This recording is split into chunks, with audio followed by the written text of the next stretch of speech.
Hello guys, so niagi day mi karon sa itawag nila og Pangil Bridge. Mao ni ang bagong tulay diri guys. Itawag nila the longest bridge in the Mindanao. So mao ni karon guys, mao ni karon ang among gigian. Mao ni nga tulay nagdugtong sa gikan ni sa Tubod. Tabok ni siya sa Tangob City. Samis-samis. So mao ni siya guys. So mao ni siya nga tulay. Ang gitas una ni nga tulay guys is total ni siya og 3.7 kilometers. Pero ang pinakatulay ra gid niya is 3.1 kilometers. So taas ni siya guys. So the longest ni siya sa Mindanao nga tulay.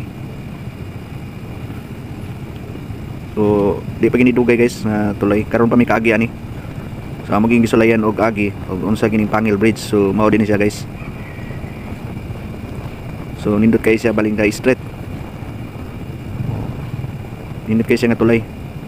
So kamo nga wala pa kagi diri guys, walayin ninyo kagi. Nindot kayo siya guys. Tabok gi siya og dagat.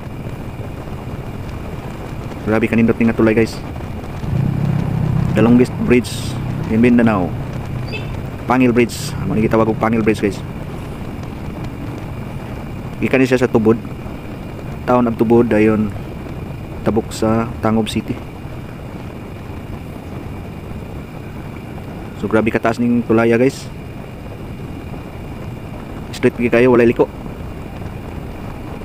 So nindot kayo guys, sulayin ninyo kagi diri kung makari mo og Mindanao. Sa Misamis, sa Occidental, Oriental. Dayon mo tabok mo sa Osamis. Diri maagi guys.